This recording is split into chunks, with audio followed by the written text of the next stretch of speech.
la desorción. Entonces, todas las técnicas que vamos a ver implican eso, y ir aumentando progresivamente la temperatura. Bien, entonces vamos a seguir con la transparencia acá. Ese calentamiento programado, ¿sí? Irá cambiando la temperatura, y a medida que la temperatura aumenta, irá cambiando la velocidad de los procesos que tienen lugar entre la molécula sorbida y el sólido, ¿no? Esos procesos pueden ser partes de una reacción química o simplemente una desorción que se irá haciendo cada vez más rápida, a mayor velocidad, a medida que aumenta la temperatura, ¿no? Bien. Entonces, seguimos. Entonces, las siglas que ven ahí son la de desorción térmica programada, TPD, y luego otras variantes que son la reducción térmica programada, TPR, u oxidación térmica programada, ¿sí? A las cuales nos referiremos más al final. Y bueno, como decíamos, sobre todo la primera, la desorción térmica programada, ¿qué puede pasar ahí? Que la molécula se desorba igual al mismo estado que fue absorbida. En ese caso es simplemente una desorción, pero también puede reaccionar en contacto con el sólido y dar lugar a productos distintos. Entonces ahí lo que está teniendo lugar es una reacción térmica programada.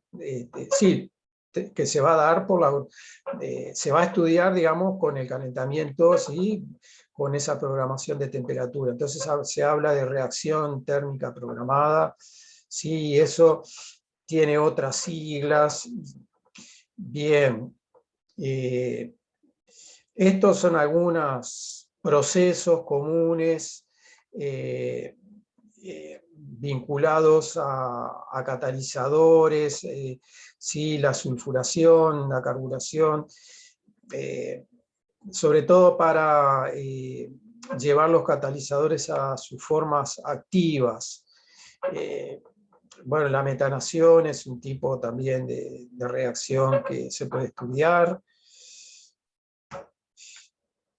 Bueno, y ahí tienen listadas varias de las posibles aplicaciones de esta técnica, ¿no? Para el estudio de mecanismos, se pueden medir áreas de sólidos, áreas específicas, tipo y cantidad de sitios activos. Bien, ahí hay otras, ¿no? Simplemente vamos a dejar ahí el listado, seguimos adelante. Y frente a otras técnicas que ustedes pueden haber visto, técnicas basadas en, bueno, espectroscopía, ¿sí? Difracción de rayos X, ustedes deben haber visto varias técnicas. Técnicas que muchas veces implican tratamientos previos del sólido por vacío, o mismo la realización de la técnica requiere condiciones de vacío. En cambio, en estas técnicas, el fenómeno, digamos, de la desorción se estudia, como lo veremos más adelante, en condiciones muy similares a las que después van a ser empleadas en las aplicaciones de esos sólidos. Y ahí más que nada nos referimos a la catálisis, ¿no? A la aplicación de los sólidos como catalizadores. Bueno, eso está dicho ahí, sobre todo en la atmósfera, ¿no? O sea, veremos que en estas técnicas de TPD, TPR, TPO, se va a utilizar una atmósfera cercana a la del empleo luego a escala industrial. Ahí tienen un esquema muy básico de cómo es la instrumentación de la técnica, ¿sí? ¿Qué se ve ahí? Bueno, vamos a empezar por el reactor que va a contener la muestra del sólido, catalizador o absorbente. Este reactor, imagínense un tubo, ¿sí? Contenido dentro de un horno que va a ser programado para que su temperatura sea ajustada a la programación que se haya querido dar, ¿sí? Entonces este horno va a tener un controlador y medidor de temperatura, una forma de registro, ¿sí? Mediante hoy en día una interfase y una computadora. Bueno, entonces todo eso comanda la temperatura del horno. Por otro lado, al reactor se le va a hacer llegar un gas inerte, una corriente de gas inerte, o sea que va a estar pasando en forma continua a través del catalizador o el absorbente contenido en el reactor. Ese gas inerte también puede pasar por el detector para el funcionamiento del detector, dependiendo de qué tipo de detector se utilice. Y bueno, eso sería lo que uno tendría al comienzo. En esto, imagínense la técnica de cromatografía que ustedes deben conocer, ¿sí? El funcionamiento tiene muchas cosas en común, ¿no? Hay el pasaje de una corriente de un gas inerte en forma continua a través de la muestra, ¿sí? En una cromatografía es la columna que está en el interior del cromatógrafo, y en determinado momento se le va a hacer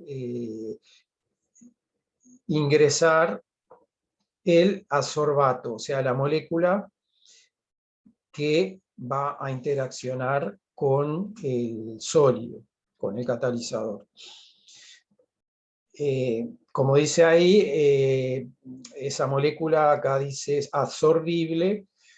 Bueno, es la molécula que a baja temperatura, cuando ingrese, va a ser retenida por la baja temperatura, va a ser retenida por el sólido, ¿no? Por el catalizador o el absorbente. En cromatografía sucede algo similar. Ustedes deben conocer que, bueno, existen programas de análisis en donde se empieza a baja temperatura y esa temperatura se va aumentando. Bueno, con ese aumento de temperatura se facilita el pasaje, de la molécula y que siga de largo, o sea, que sea desorbida del material de la columna, en este caso del catalizador. Bien, ahí tienen algunos datos más de cómo funciona la técnica en cuanto a cantidad del sólido, o sea, el catalizador, el absorbente.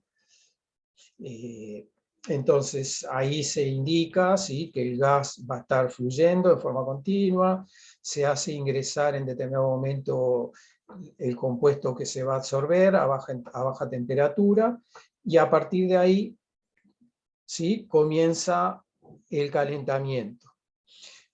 calentamiento a temperatura programada, generalmente es una programación lineal, o sea, una pendiente constante de velocidad de calentamiento, y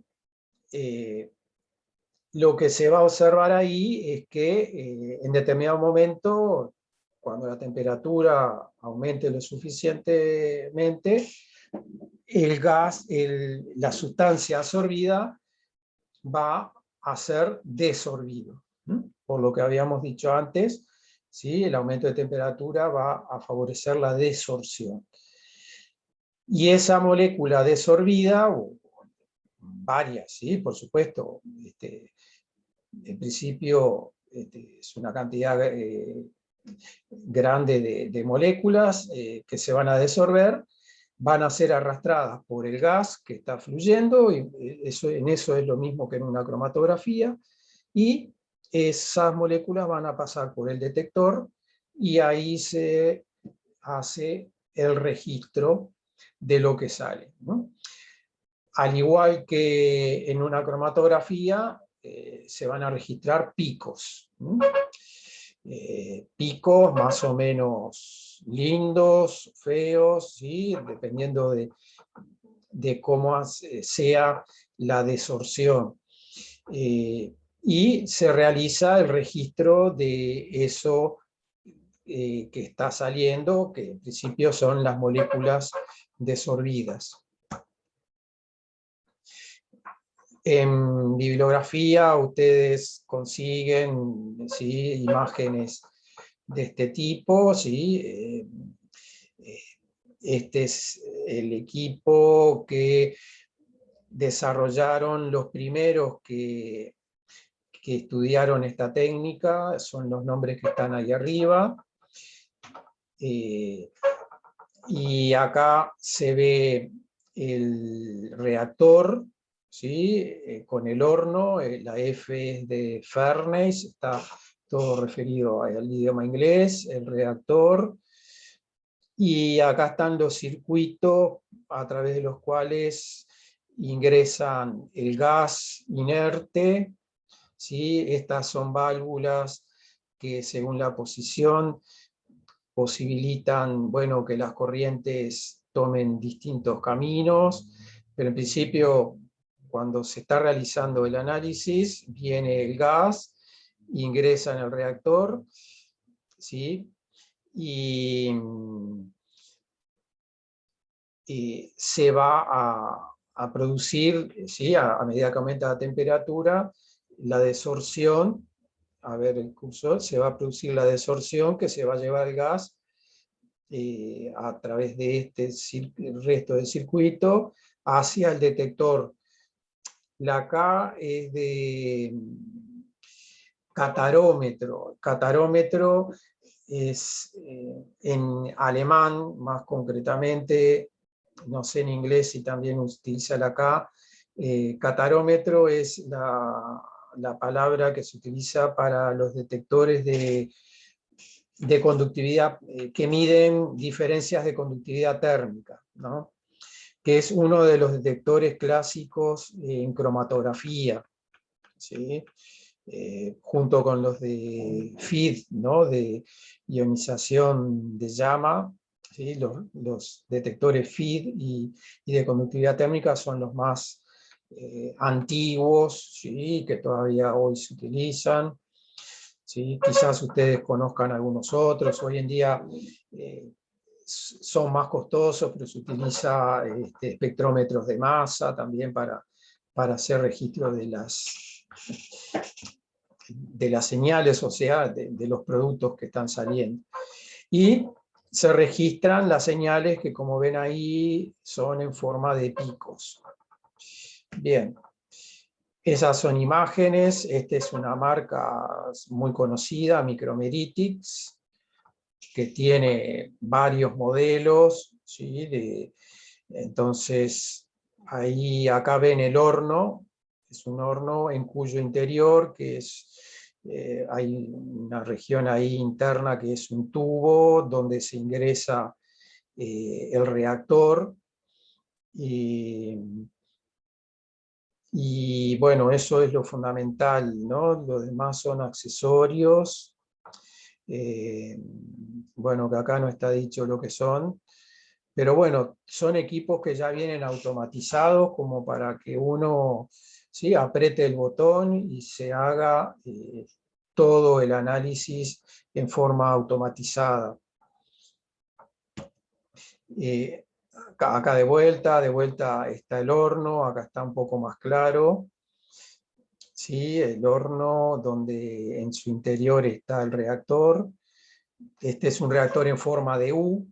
¿Sí? En la parte más baja de la U va a estar el catalizador o el absorbente. Y bueno, por una de las ramas de la U ingresa el gas y atraviesa el catalizador y sale por la otra rama. Y bueno, todo, como ven, hay sí, botones de comando de los distintos parámetros, velocidad de flujo del gas, temperaturas, bien. No vamos a los detalles. Ahí de vuelta, ahí tienen, sí, bien descritas lo que son los distintos comandos, el horno, una trampa, es una trampa fría. Cold trap es una trampa que es común colocarlas a la salida del reactor antes de llegar al detector, por si hay compuestos que se desorben pero que no son los que interesa detectar. Muchas veces agua, ¿sí? Que puede ser producto de, bueno, de alguna reacción que se esté dando sobre el catalizador, o agua que haya sido previamente absorbida, que haya quedado retenida en el sólido. Y que bueno, se trata de que no vaya junto con la molécula que interesa analizar en el detector. Bien. Bueno, y ahí está resumido lo que pasa con lo que se va a medir, ¿sí? Por un lado tenemos la curva azul, que es representativa de la cantidad de moléculas que están absorbidas sobre el sólido, las moléculas que uno quiso absorber previamente a baja temperatura, y que, bueno, ahí como ven está ese recubrimiento, esa cantidad de moléculas en función del tiempo, ¿no? ¿Qué pasa a medida que el tiempo aumenta? Bueno, aumenta la temperatura, porque dijimos que íbamos a hacer un calentamiento programado, y a medida que aumenta la temperatura, las moléculas absorbidas van a empezar a desorberse, o sea, ese recubrimiento se va a ir destruyendo en cierto modo, ¿sí? Se van a ir disolviendo las moléculas. Entonces viene esta bajada, ¿sí? A medida que se van desprendiendo las moléculas de la superficie, y podemos entonces hablar acá de que va aumentando la velocidad con que se desprenden esas moléculas. Sería una velocidad de desorción que vendría dada por la pendiente a esa curva azul en cada punto. Y bueno, en el punto de inflexión, ¿sí?, donde es máxima la velocidad, se haría lo que después se va a registrar en el detector, ¿sí? En ese máximo se va a obtener el máximo del pico Entonces, acá la curva roja está indicando la derivada de la curva azul, ¿sí? Donde se da el punto de inflexión, se va a tener el máximo de velocidad de desorción, y esto, este tipo de curvas, ¿sí? Con un máximo es lo que se registra en el detector después, ¿no? O sea, esa curva representa, en definitiva, la velocidad de desorción, que llega a un máximo y después decrece porque a la larga, ¿sí? Las moléculas que habían inicialmente sido absorbidas se van a terminar y ya no va a haber más para desorber por más que la temperatura aumente, ¿no? Entonces, de esa forma es que en forma teórica, ¿sí? Se interpreta lo que pasa en la técnica de desorción térmica programada. Ahí se tiene un ejemplo, digamos, sencillo, pero que ilustra bastante bien lo anterior, de algo real, ¿sí? Que es la desorción de monóxido de carbono sobre paladio, ¿no? A ver dónde es que está dicho eso. Sí, sobre paladio está dicho ahí abajo, ¿no? Cristales de paladio, bueno, todo eso es parte de un estudio más grande. Entonces, el monóxido de carbono se absorbió a 300 grados Kelvin, o sea, temperatura baja, cercana al ambiente, y luego es calentado, como ven acá está representado en función de la temperatura, y acá comienza la desorción del monóxido y bueno, pasa lo que mostramos antes, ¿sí? Solo que esto es real, ¿de acuerdo? Y acá, como ven, se hizo el seguimiento por espectrometría de masas, ¿sí? Y bueno, lo único que se desorbió es esto, 28, es representativo de la masa de la molécula, del monóxido de carbono. Entonces, es sencillo, ¿sí? No hubo complicaciones, se desorbió el compuesto tal como había sido previamente absorbido.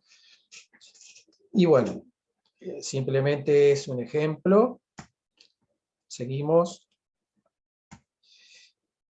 Pero la técnica, más allá de dar esos registros, suministra más información, ¿no? Los picos no son siempre simétricos, entonces la forma de los picos también da información de cómo es la desorción. Eh, eh, por ejemplo, si la desorción es de la molécula tal como había sido previamente absorbida, o sea, si se desorbe sin alterarse químicamente, bueno, los picos van a ser de una forma, por ejemplo, simétricos, ¿sí? Ahora, si la desorción implica alguna recombinación de especies que hayan sido disociadas, o sea que haya habido una absorción fuerte previamente, en donde la molécula se absorbió y se disoció sobre la superficie. Sí, eso es común, por ejemplo, bueno, con muchas moléculas, pero podemos hablar, por ejemplo, del hidrógeno, ¿sí? El hidrógeno sobre muchos metales, la molécula de hidrógeno se absorbe muy fuertemente, es lo que se llama quimisorción, y la molécula se disocia, ¿no?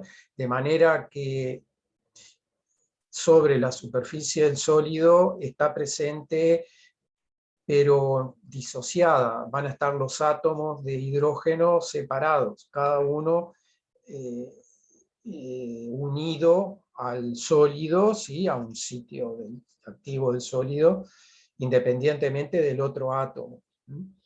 Entonces, cuando se va a realizar la desorción, tiene que haber previamente una recombinación de esos átomos para dar la molécula de hidrógeno, que es lo que se va a desorber, ¿sí? Pero entonces ahí hay un fenómeno de recombinación, y todo eso implica también picos de formas diferentes ya, que no tienen por qué ser igual a los de la desorción si no hubo todo ese paso previo de recombinación de especies que estaban presentes en la superficie del sólido. Bien, entonces la forma de los picos depende de todo ese tipo de procesos que se van a dar en la superficie del sólido.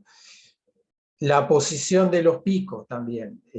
Al hablar de posición, más que nada nos referimos a la temperatura a la cual se va a dar el máximo de esos picos, ¿no? Lo que en cromatografía muchas veces se llama tiempo de retención, ¿sí? Bueno, el pico sale a determinado tiempo.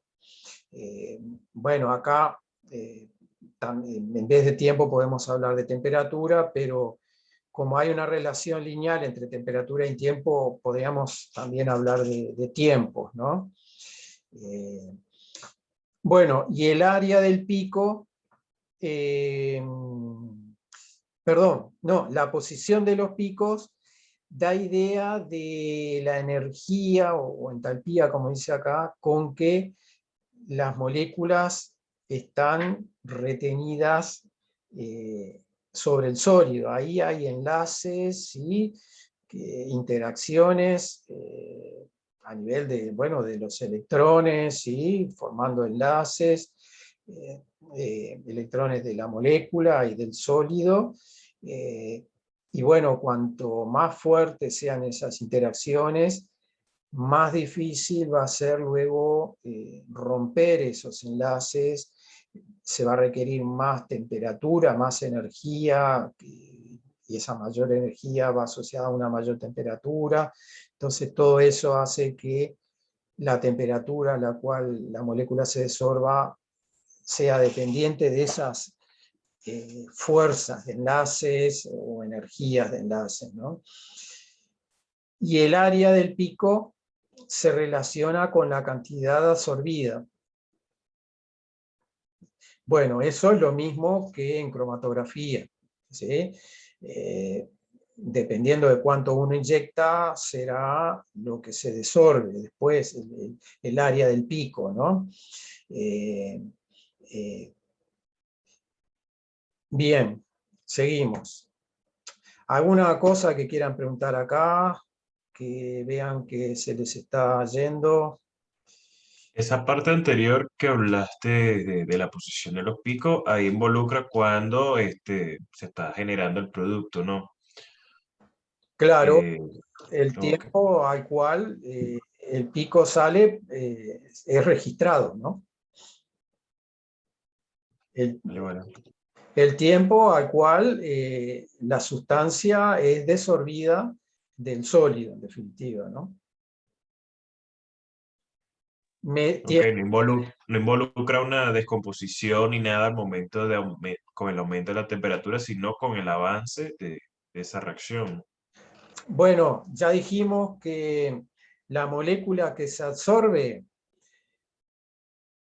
le pueden pasar varias cosas, fundamentalmente dos, que sea desorbida al mismo estado, en el mismo estado con que fue absorbida, o sea, entra hidrógeno y sale hidrógeno, ¿sí?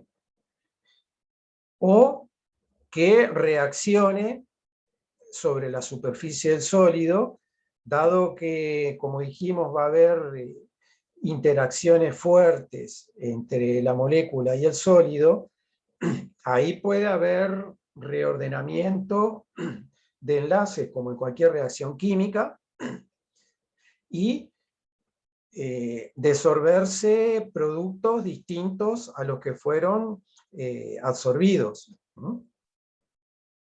Eso sobre todo en moléculas más complejas. Por ejemplo, después vamos a mostrar un hidrocarburo, por ejemplo, ¿no? Una molécula de un hidrocarburo que, pongamos,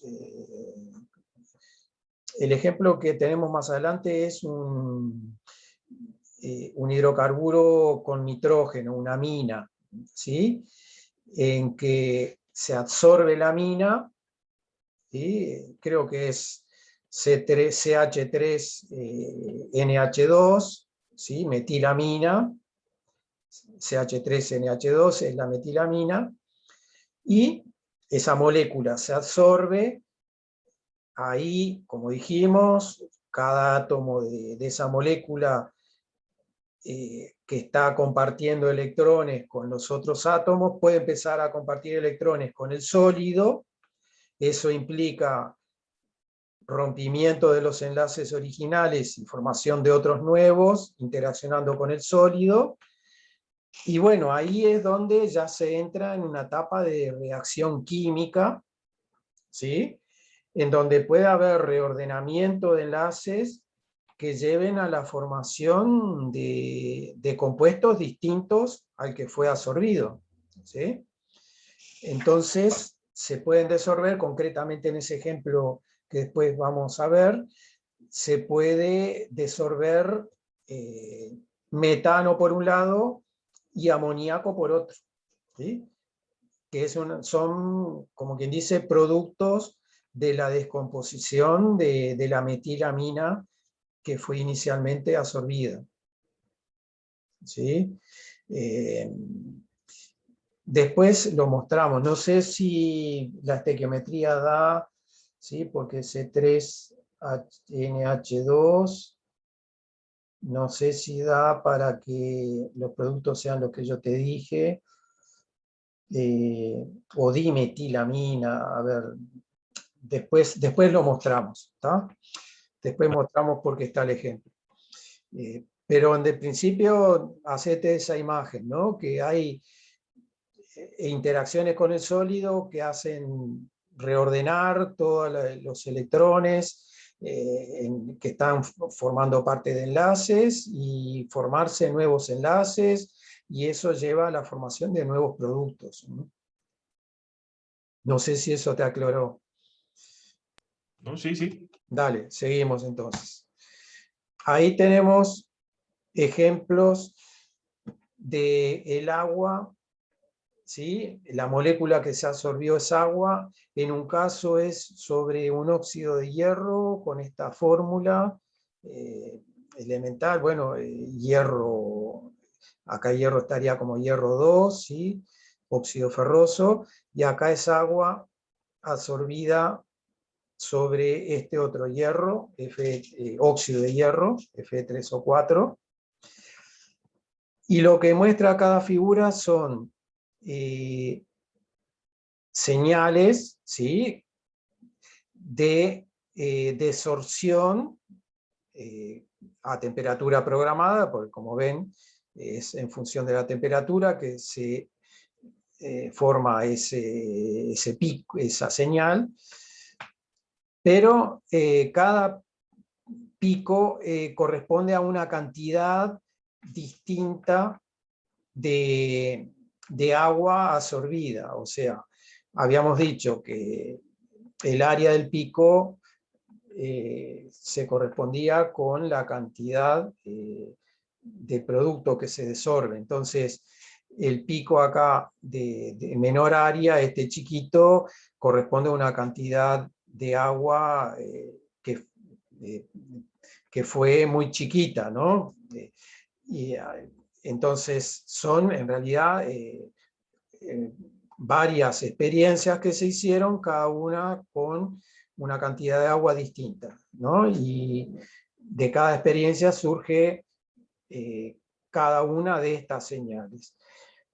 Acá en particular se ve que la temperatura del máximo no cambia con la cantidad de agua que se desorbe, ¿sí? Como ven, prácticamente todos los máximos se dan a la misma temperatura, acá en el orden de los 100, pongamos 180 grados. Bueno, en cambio, en el análisis de la derecha, en la figura de la derecha, donde se ve también una serie de señales, también correspondientes a distintas cantidades de agua absorbida. Las cantidades de agua están listadas ahí, ustedes ven 0,25, 0,60, 0,90 litros. En principio, bueno, será la medida del volumen de agua a vapor. Pero acá lo que se ve es que la posición del máximo, acá sí se va desplazando a temperaturas menores a medida que aumenta la cantidad de agua absorbida, ¿sí?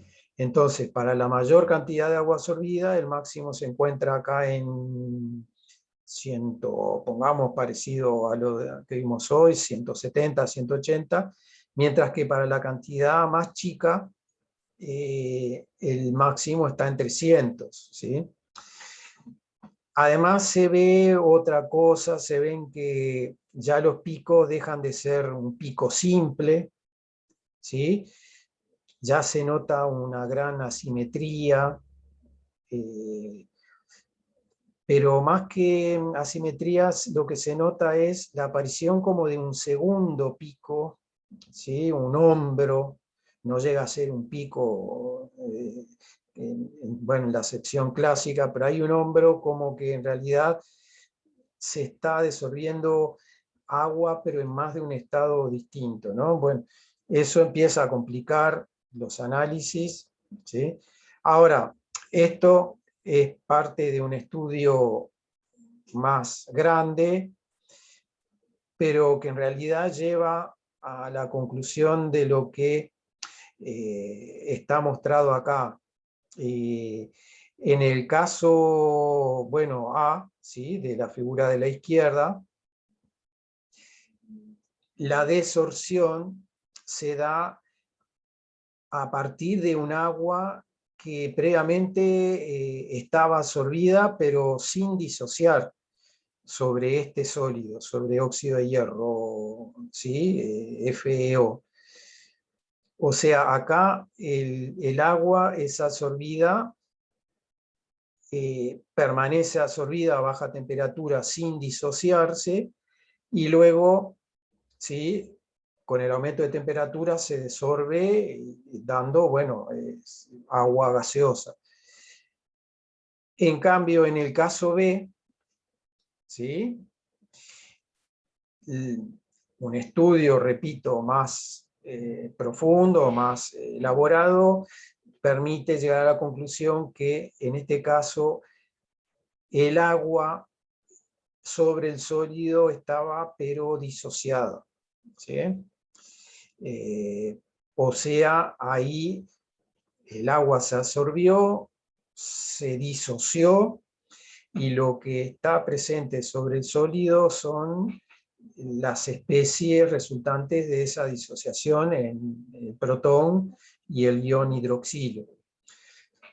Pero que luego, al aumentar la temperatura, se van a recombinar y desorberse, dando de vuelta, liberando agua gaseosa, ¿no? Agua a vapor.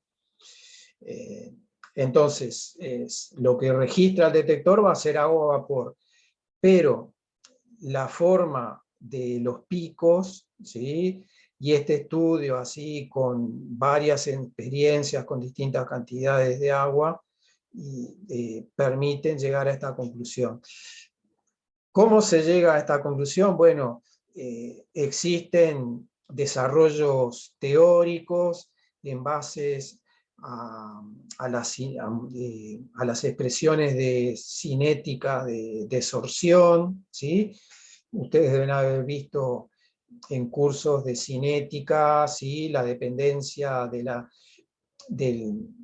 velocidad de desorción, de los reactivos, bueno, velocidad de reacción en general, ¿sí?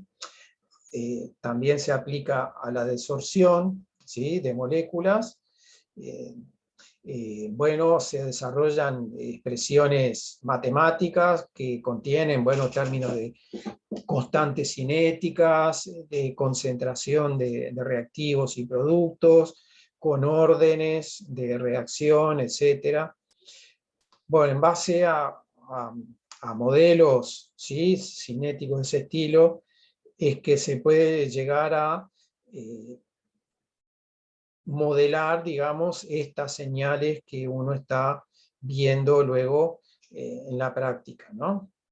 Y bueno, todo eso es parte de algo más complejo, el estudio, que no lo podemos desarrollar acá, ¿sí?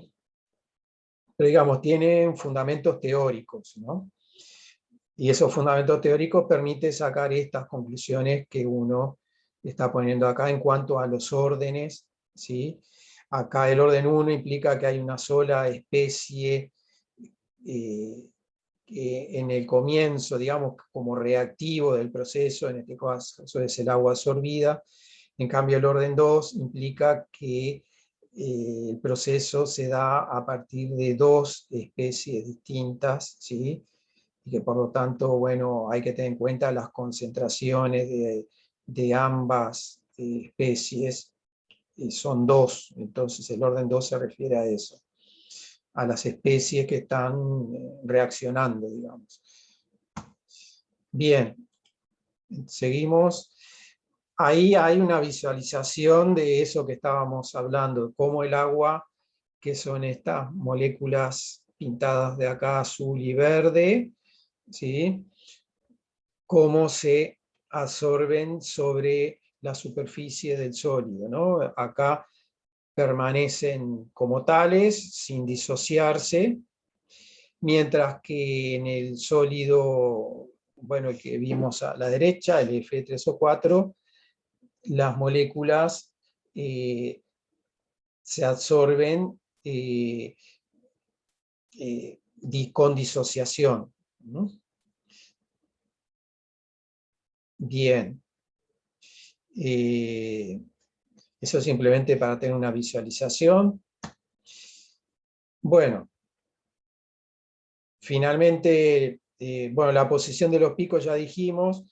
Cuanto más fuertemente estén unidas las especies al sólido, más energía va a tener que ser suministrada para que se desorban, y eso implica temperaturas más altas. Entonces, en esa figura se ve, bueno, es un ejemplo de la desorción de amoníaco, NH3, ¿sí?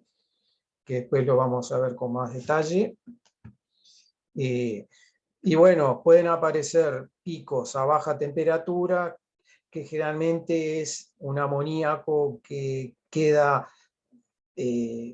absorbido pero débilmente, ¿sí? Y eso da lugar luego a una desorción a baja temperatura.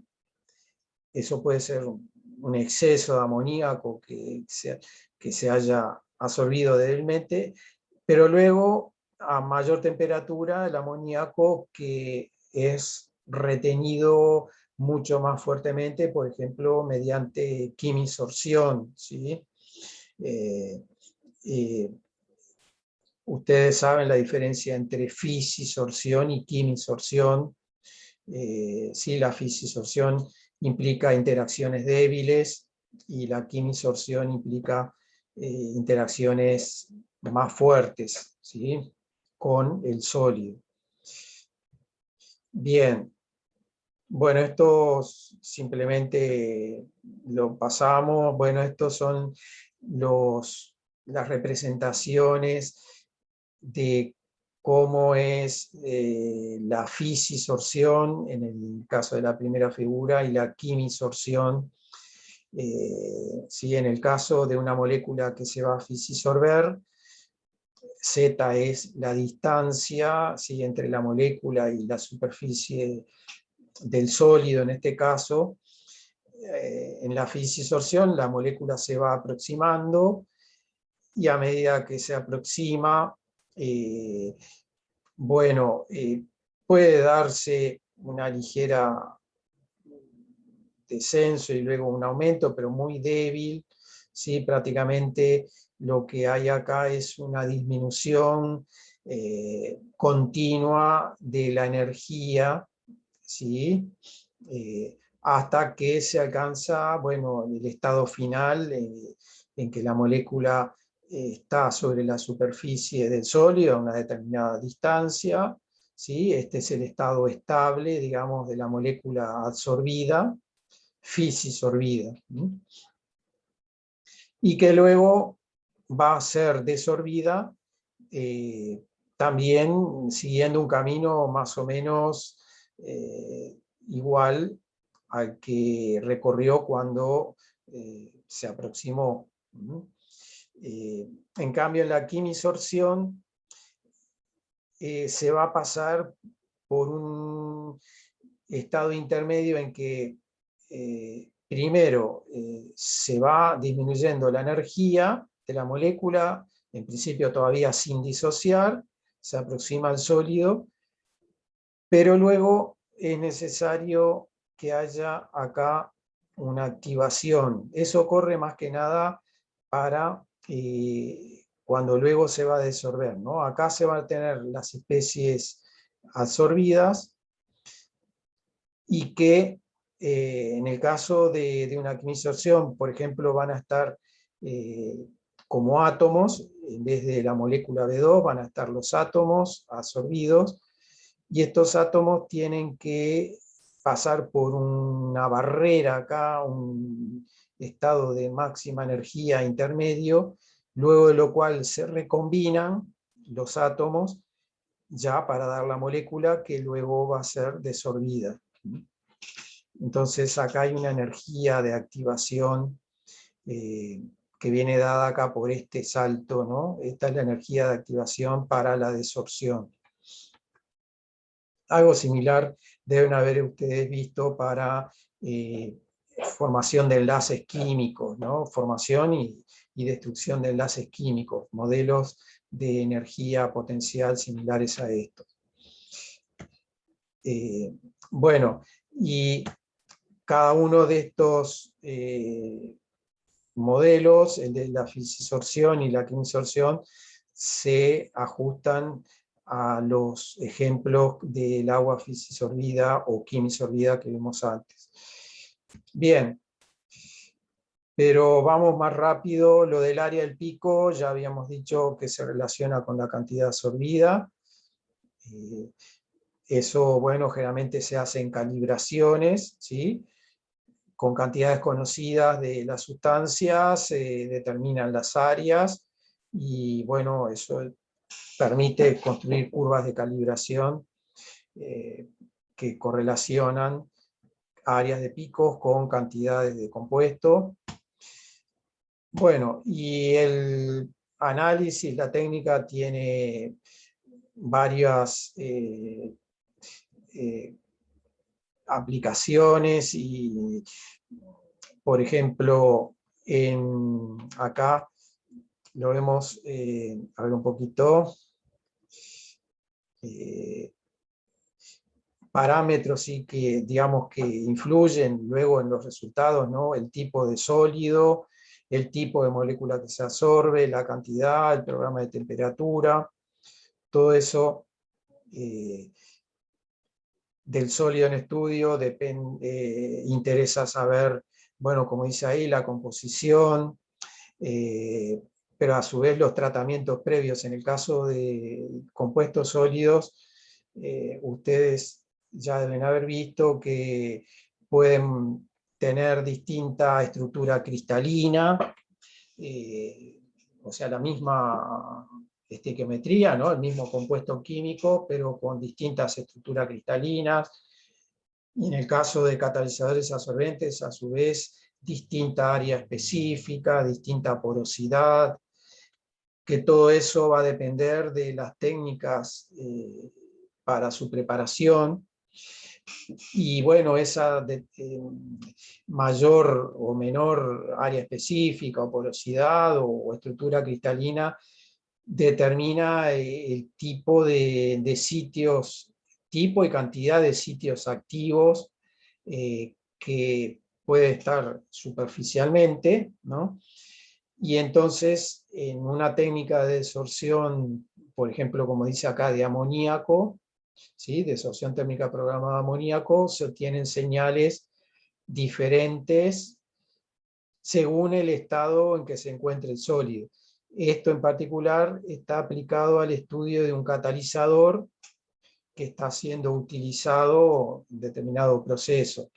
Entonces el catalizador fresco, como ven, en realidad son dos señales, acá hay como dos picos superpuestos, ¿sí? Que en definitiva entre ambos implican una determinada área, que luego que el catalizador fue utilizado durante cierto tiempo, lo que acá está dicho como primer ciclo, ¿sí? Da lugar a un área menor, ¿sí? A la del catalizador fresco. Eso pone en evidencia la pérdida de sitios activos en el sólido, por lo menos los que pueden interaccionar con el amoníaco, ¿no? Entonces hay una pérdida de sitios sobre los cuales el amoníaco puede fijarse, y bueno, eso permite ir visualizando los cambios estructurales de un catalizador, ¿sí? Que generalmente acompañan ¿sí? A su uso durante un tiempo determinado, ¿sí?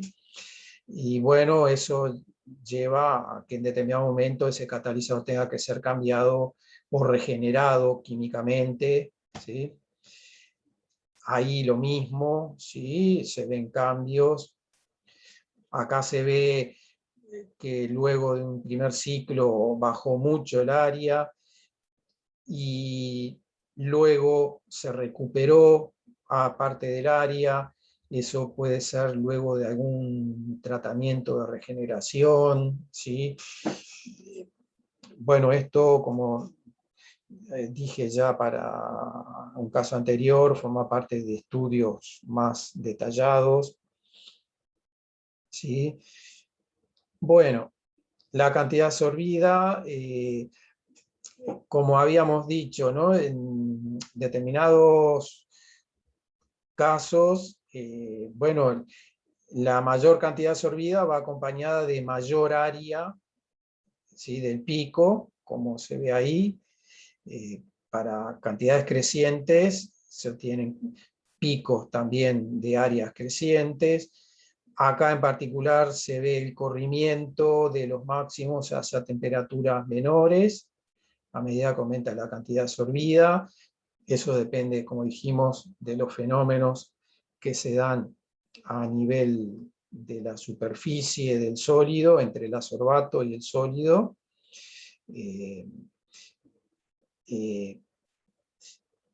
Esto concretamente es lo que indica la teoría, ¿sí? Para desorciones de orden 1, o sea, aquellos en que la molécula se absorbió sin cambios en su estructura molecular y se desorbe en el mismo estado, con la misma estructura. Los picos son asimétricos, como se ve acá, no son simétricos, son asimétricos, pero se mantiene el máximo en la misma temperatura. En cambio, para orden 2, los picos son simétricos, pero los máximos se van desplazando a medida que aumenta la cantidad previamente absorbida de esa molécula, ¿no? Eso es más concretamente lo que indica la teoría. Bien, los programas de temperatura generalmente son lineales, implican velocidades constantes, ¿sí? de aumento de temperatura, y ahí tienen un ejemplo, bueno, para distintas cantidades de un mismo absorbato, de una misma cantidad absorbida, cómo va cambiando la señal, que en realidad, como ven acá, hay dos picos superpuestos, pero bueno, cada uno de esos picos va desplazándose la posición del máximo, ¿sí? A medida que aumenta la velocidad. Las velocidades están indicadas ahí con colores distintos, correspondiéndose con los colores de las curvas, ¿sí? Y bueno, está un poco difícil de leer, pero se puede leer, ¿no? La curva roja es a 10 grados por minuto, ¿sí? Son grados por minuto, bueno, el máximo se da ahí. En cambio, para la de 30, o sea, para la de velocidad más grande, 30, el máximo está acá. Bueno, y pueden ir leyendo para 20, se encuentra acá el máximo, etcétera, ¿no? Bueno, algunos otros factores que afectan los resultados, ahí están listados. Y bueno, los picos se pueden desdoblar. Hay fenómenos que hay que tratar de evitar por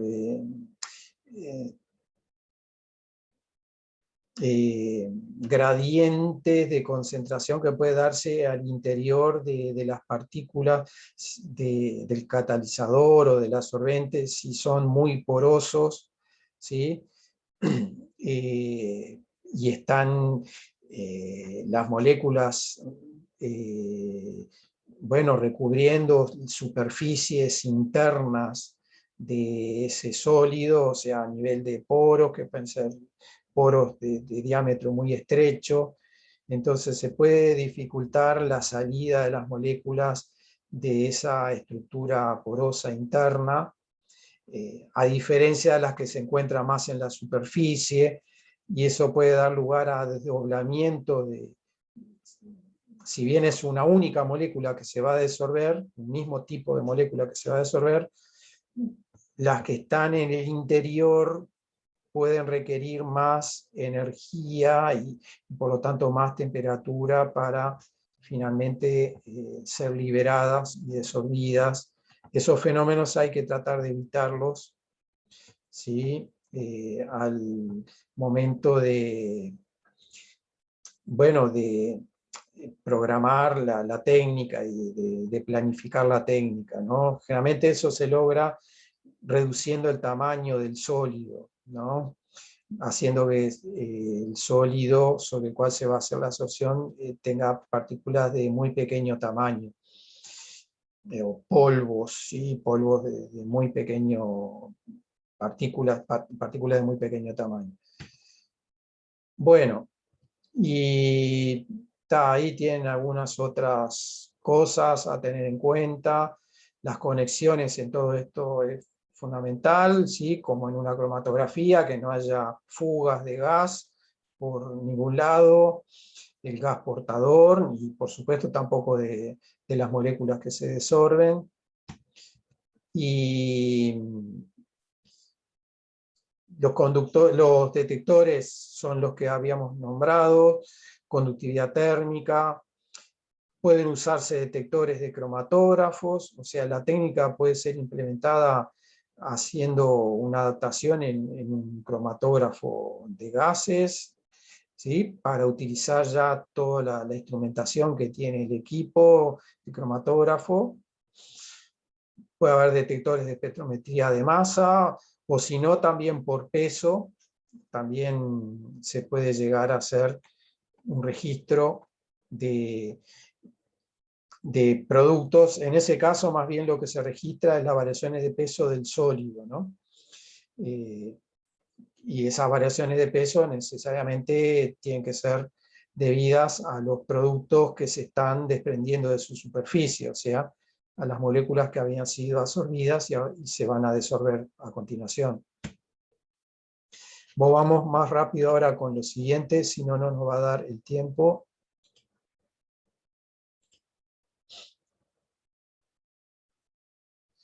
Vamos al segundo archivo que les había dejado. Y este es un ejemplo concreto de cómo la técnica de desorción térmica programada se utiliza para medir acidez y basicidad de sólidos, ¿sí? ¿Cómo es la acidez y basicidad de sólidos? Bueno, vamos a compartir bien ese archivo.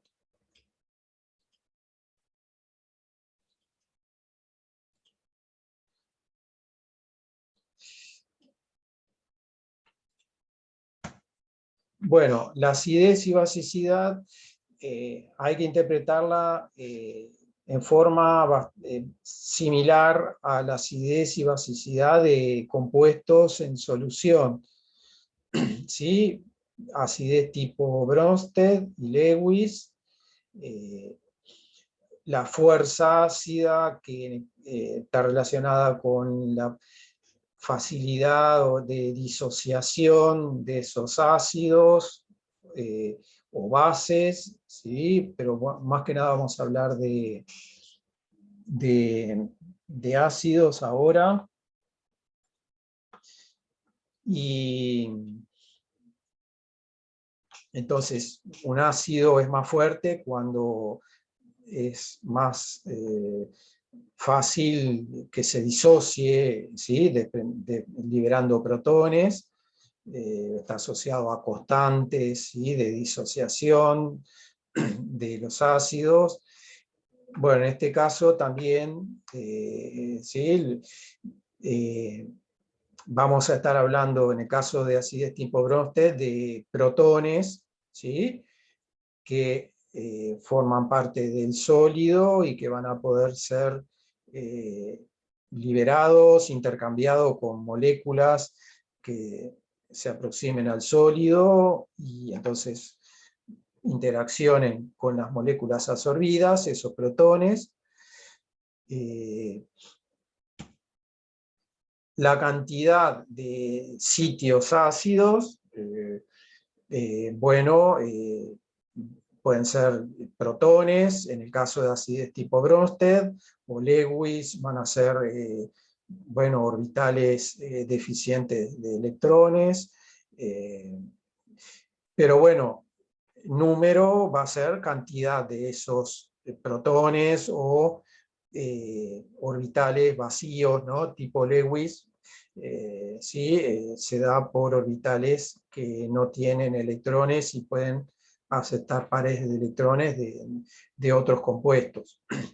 Y la distribución de fuerzas ácidas se refiere, bueno, sobre todo en sólidos, generalmente su estructura implica que los sitios no sean todos iguales en cuanto a estructura, química, ¿sí? Pues son sitios que van a estar, digamos, átomos o moléculas van a estar rodeadas de otros átomos, formando parte de estructuras cristalinas que no siempre son perfectas. Entonces, la fuerza ácida no va a ser única, ¿no? Tal como más bien puede uno imaginar que hay en compuestos, en ácidos en solución, donde, bueno, uno se imagina las moléculas independientes, ¿no? Las moléculas del ácido más bien independientes, entonces más o menos todas tienen las mismas características y todas van a tener una una misma constante de disociación. En este caso, en el caso de sitios ácidos, es mucho más común que haya una distribución, ¿sí?, bastante más amplia de fuerzas ácidas. O sea, facilidad de los protones, en el caso de ácido tipo Bronsted, facilidad de esos protones para desprenderse e interaccionar con compuestos, con otros compuestos. Bueno, las definiciones, como decíamos, se ajustan a las que conocemos para acidez tipo Bronsted y tipo Lewis. Y acá se representa, vamos a verlo muy por arriba, cómo se crea un sitio ácido en un sólido, ¿no? Entonces está puesto un caso que es muy común en la bibliografía, en muchos sólidos tipo sílico-aluminatos, que ese tipo de sólidos creo que ustedes deben haber visto en clases anteriores, que están básicamente, son muy comunes en la naturaleza, pero también se los sintetiza, con estructuras en base a átomos de silicio que comparten sus electrones con átomos de oxígeno, ¿sí? El silicio básicamente está en un estado de oxidación +4, es muy estable en ese estado de oxidación, o sea, es muy difícil que cambie, ¿sí? Se requieren condiciones muy extremas, digamos, muy apartadas de las normales para hacerle cambiar ese estado de oxidación. Y bueno, eso crea una red, ¿sí?, en el sólido, donde se da toda esta distribución de átomos de silicio y oxígeno. Y en esa red de átomos tridimensional, en principio, ¿no?, por más que acá lo representamos en un plano, se pueden introducir átomos de aluminio que también es muy estable en el estado de oxidación +3, ¿no? El aluminio +3. Y es muy estable, repito, es muy difícil hacerle cambiar de estado de oxidación al aluminio. Entonces, ¿qué pasa? Ese aluminio entra en una red que, como está configurada, digamos, en base al silicio, y por lo tanto acá va a haber una deficiencia de carga positiva, al estar en estado +3, que necesariamente obliga a que tenga que incorporarse alguna carga extra positiva para lograr la neutralidad de toda la estructura. Estamos hablando de un sólido, ¿sí? Entonces, el sólido tiene que ser neutralmente, o sea, eléctricamente neutro. ¿Cómo se logra que ¿cómo se logra esa neutralidad? Bueno, por ejemplo, incorporando un átomo, un ion, ¿sí?, como el ion hidrógeno. Ion hidrógeno que puede provenir de una molécula de agua, ¿sí?, que entonces el hidroxilo va a quedar en otro lado, ¿sí?, pero este hidrógeno H+ pasa a formar parte de la estructura. Ya es parte de la estructura del sólido. Puede ser un ion hidrógeno, pueden ser iones alcalinos, es muy común, iones sodio, potasio, o alcalino-térreos también. Bien. Perdón. Entonces, este hidrógeno es un hidrógeno que constituye un sitio ácido. A diferencia de otros hidrógenos que en realidad están asociados a moléculas de agua que pueden fisisorberse, ¿sí? En el caso de sólidos es muy común que expuestos al ambiente, así, con la humedad del aire, ¿sí? Ya en esas condiciones, ya en su superficie contenga moléculas de agua fisisorbidas. Pero este otro hidrógeno no, este hidrógeno es parte de la estructura. Bueno, es este hidrógeno el que constituye sitios ácidos de Bronsted, que puede interaccionar luego con moléculas de reactivos que se aproximen a la superficie. A lo que también es cierto es que ese hidrógeno que forma parte de la estructura, si se aumenta la temperatura, ¿sí?, pueda desaparecer junto con un átomo de oxígeno, y algún otro hidrógeno que, como vimos, hasta puede ser fisisorbido. Eso dejaría un oxidrilo ahí libre, ¿sí? Pero bueno, se puede llevar este oxígeno y se puede formar una molécula de agua que se libere, y entonces eso se transforma en un sitio ácido de Lewis. Deja expuesto acá el orbital vacío del aluminio, que puede ¿sí?, captar pares de electrones de moléculas, y de esa manera constituir un sitio ácido de Lewis. Bien. Eso generalmente implica que la acidez tipo Bronsted y Lewis va a depender de los pretratamientos previos que se le hagan al sólido, y bueno, una acidez tipo Bronsted, como puede verse acá, puede convertirse en acidez tipo Lewis a medida que la temperatura aumenta. Ahora vamos a ver cómo se aplica la técnica de absorción térmica programada a la determinación de tipos de sitios ácidos de un sólido, ¿no? Concretamente es muy conocida, ¿sí?, a nivel de técnicas de caracterización en procesos industriales, de catalizadores, ¿no?, con uso de catalizadores, la técnica de desorción térmica programada de amoníaco, ¿no? Es un método estándar, como dice ahí. El amoníaco tiene una molécula de esta característica, con un par de electrones libres, ¿sí?, un orbital con 2 electrones no compartidos en el nitrógeno,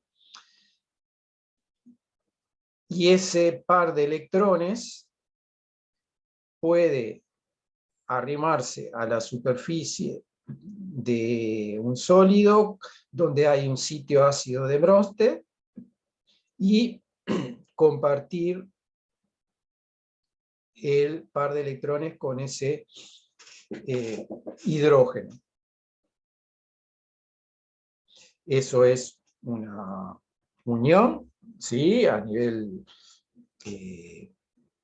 de la superficie, o si no, puede darse, por ejemplo, con un sitio ácido de Lewis, que puede ser un átomo de aluminio con el orbital vacío, ¿sí?, el par de electrones de acá del amoníaco, del orbital del nitrógeno, compartirlo con el orbital vacío del aluminio. De cualquiera de las dos formas, entonces el amoníaco se estaría fijando sobre sitios ácidos del sólido, ¿no? Bien, entonces la técnica consiste en absorber amoníaco sobre el sólido a baja temperatura para facilitar la formación de estas uniones, y luego, mediante calentamiento programado, estudiar la desorción de ese amoníaco previamente absorbido. Bien, entonces, lo que se da en esa técnica es lo que ya habíamos visto antes. Generalmente aparece una señal de amoníaco desorbido a baja temperatura, que puede ser un amoníaco en exceso que quede, pero no unido directamente a los sitios activos, sino fisisorbido. Ahí no hay una interacción directa con los sitios ácidos, ¿sí?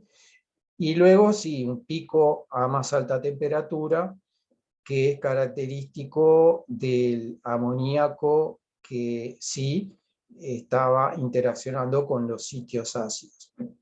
Entonces, el área de este pico va a dar la información de la cantidad de sitios activos que tiene la muestra de sólido,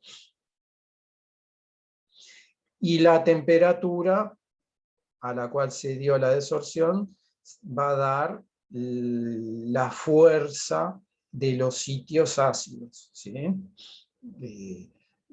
La fuerza ácida. Cuanto más fuerte sea la unión, más alta va a ser la temperatura correspondiente al máximo de este pico. Entonces, lo que habíamos dicho antes, para los sitios ácidos, ¿no? La fuerza ácida va a venir asociada a la posición de la temperatura del máximo, del pico. La cantidad de sitios va a ser el área del pico. La distribución de fuerzas ácidas va a depender de si solo aparece un pico o más de uno, ¿sí? O aparecen picos que pueden estar superpuestos. Después, no sé si han hecho ustedes de convolución de señales, ¿no? Cuando las señales no son claras, es decir, no aparecen picos bien diferenciados, sino que puede haber superposición. Bueno, hay técnicas de convolución que permiten, sí, a partir de una señal compleja, poder obtener los componentes de esa señal en forma de picos bien diferenciados entre sí. Bueno, y también se puede llegar a saber el tipo de sitios ácidos, ¿sí? Si son de Bronsted o de Lewis. Entonces, acá está por arriba mostrada la forma en que se logra llevar a cabo una técnica un poco más elaborada, ¿sí? En base al método de velocidades de calentamiento variables, ¿no? Beta es la velocidad de calentamiento, o sea, los grados por minutos a los que se realiza la desorción. Esto sigue siendo para el caso del amoníaco, pero también para cualquier otro adsorbato. Y bueno, con esa técnica de velocidades de calentamiento variables, se puede, mediante las expresiones de cinéticas de absorción, llegar a esta expresión que relaciona la temperatura del máximo del pico, acá está el cuadrado, con la velocidad de calentamiento a la que se realizó el ensayo de desorción. Como ven, acá aparece esto, el logaritmo de esto, y aparece que es igual a este primer término, que contiene la inversa de la temperatura del máximo, del pico, y contiene dos parámetros que son característicos de, bueno, de la cinética, ¿no? de la sustancia que se absorbió y del sólido sobre el que se absorbió, que son la energía de desorción y la constante R, bueno, es la constante R, ¿sí? Entonces, este primer término, como ven, depende de la inversa, o sea, en el conjunto de ensayos que se van a hacer, va a depender de la inversa de la temperatura del máximo del pico, ¿no? Estos otros dos parámetros, energía de desorción y R, no son dependientes de la velocidad de calentamiento. Y este otro término, como ven, tampoco va a depender de la velocidad de calentamiento, porque de vuelta contiene la energía de desorción y la constante, el factor preexponencial de Arrhenius, ¿sí? Si ustedes se acuerdan de la dependencia de la constante de velocidad con la temperatura, esa expresión de Arrhenius es la más conocida, ¿sí? Contiene un factor preexponencial por E a la, o sea, E a la energía de activación sobre RT. ¿Sí? A eso, bueno, esta se refiere a esa expresión, ¿no? De Arrhenius. Entonces, esta expresión permite hacer una representación gráfica del estilo siguiente, ¿no? En base a 4 experimentos a velocidades distintas de aumento de temperatura, bueno, se registran las señales, se deja de lado la absorción débil, se toma solo la fuerte, que es la que está asociada a los sitios ácidos. Bueno, se realizan los experimentos y se registran, se realizan experimentos a distintas velocidades de calentamiento y se obtienen las siguientes señales, ¿no? Para esta velocidad de calentamiento, que es esta recta punteada, ¿sí? Que implica la variación de la temperatura con el tiempo, se obtiene esta señal de desorción. Para esta otra velocidad de calentamiento mayor, se obtiene esta velocidad, esta señal de desorción, y así sucesivamente. Y como ven, aparecen temperaturas de máximos distintas, ¿no? Para cada velocidad de calentamiento, una temperatura T sub P, ¿no? Que es la que representamos en la ecuación anterior, distinta, ¿no? Entonces se tienen los valores de T sub P y de beta, o sea, velocidades de calentamiento distintas, con las cuales se puede ir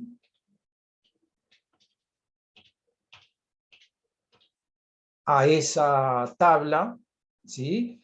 En donde se están mostrando los cálculos, ¿no? Los valores de T sub P para cada velocidad de calentamiento.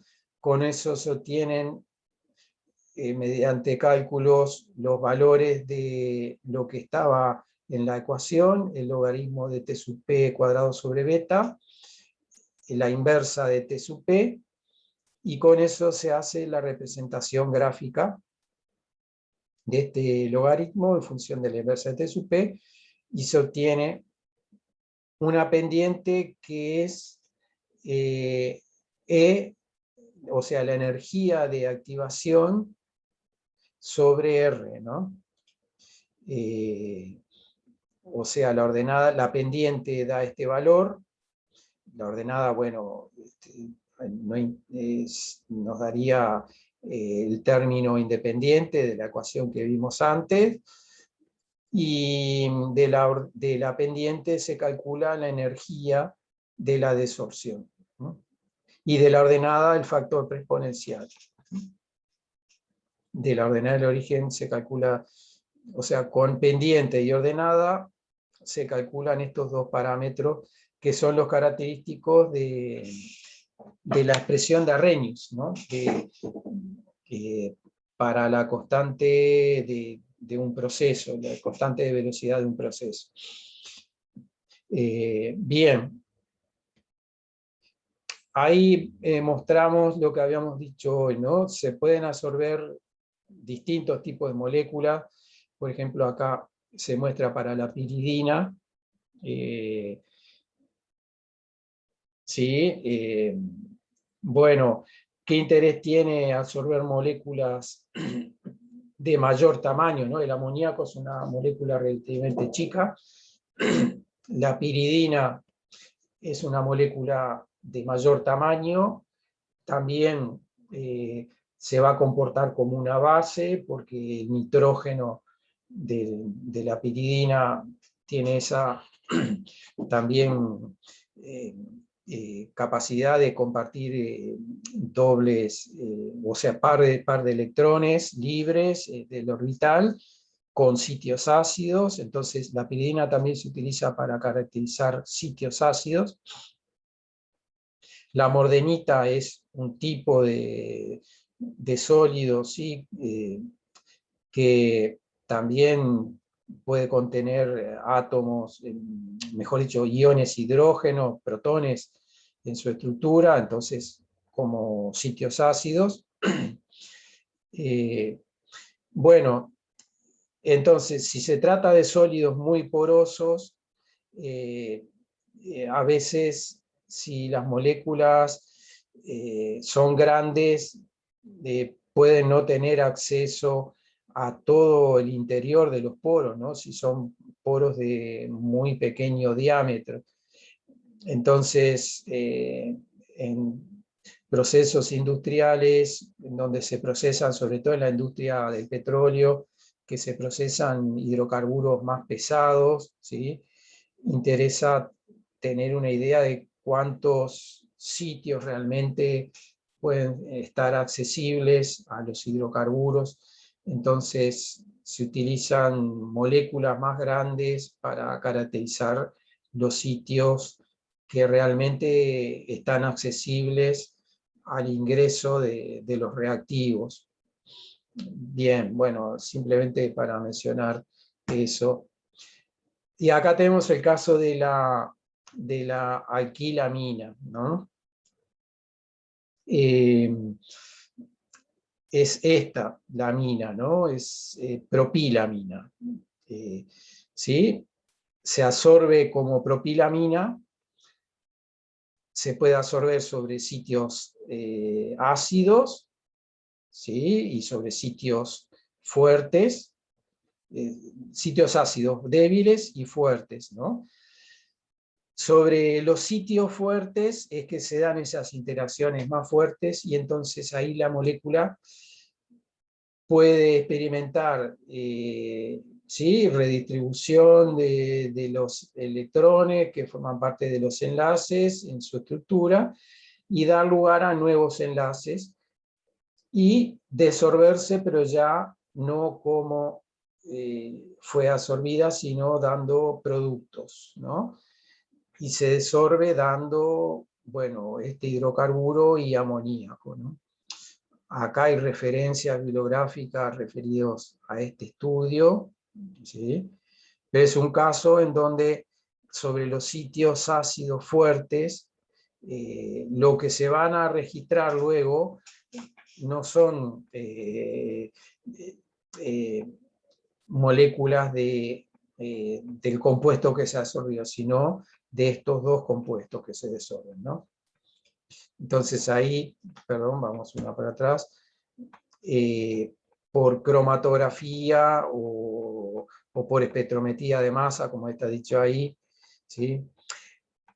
Sobre los sitios débiles se va a desorber la propilamina tal como había sido absorbida, ¿no? Pero sobre los sitios fuertes se va a desorber esto, sería propeno, ¿sí?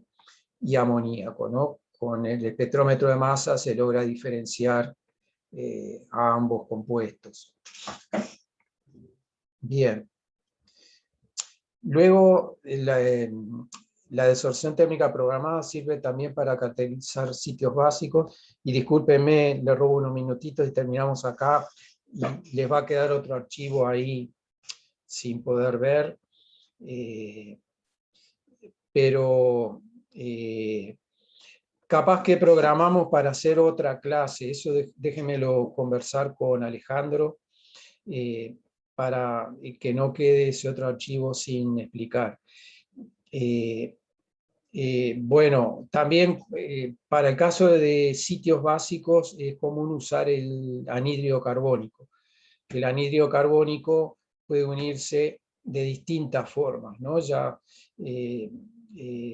ahí se trata de, bueno, los sitios básicos son de este estilo, y bueno, el anhidro carbónico se puede insertar en esta unión entre el oxidrilo y el sólido de distintas formas, como está puesto acá. Ahí está la molécula original de anhidro carbónico, o también de estas otras formas, ¿no? Son varias las formas en que se puede absorber, ya es más compleja la variedad de interacciones posibles. Sobre todo esta estructura bidentada, ¿no? Ahí se forman dos enlaces con el sólido, que viene representado acá por la M, ¿sí? Y es más estable y se va luego esa forma de CO2 se va a disolver a temperaturas mayores. Y acá tienen un TPD, ¿sí? De CO2 absorbido sobre distintos óxidos de tierras raras, ¿no? Y ven señales muy diferentes según el óxido, ¿no? En particular, se puede ver que sobre óxido de cerio prácticamente no hay señal, quiere decir que prácticamente el CO2 no se absorbió. Eso indica que el CO2 no es un sólido con sitios básicos en su estructura, por lo menos en la de este estudio. En cambio, el óxido de lantano sí, ¿sí? Tiene señales muy altas, muy intensas, digamos, de mucha área, que indican que tiene una gran basicidad, ¿no?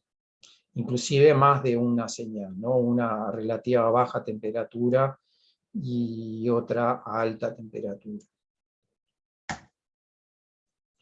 Bueno, vamos a dejar por acá y yo voy a hablar con Alejandro para ver si queda alguna clase, algún hueco en el cronograma para poder terminar de dar lo que quedó, ¿sí? Si vemos que no es posible, yo ahora no quiero abusar del tiempo de ustedes, si vemos que no es posible, les queda este material y eventualmente me lo consultan o arreglamos para verlo en algún momento que ustedes puedan, ¿está? Ya sea dentro del cronograma o aparte. ¿De acuerdo? Bueno, dejamos por... Bárbaro. no sé si quieren hacer alguna consulta todavía. Y si no, Sí. dejamos. Bárbaro, muchas gracias. Bueno, Vale, muchas gracias. Chaito. Nos vemos. chao.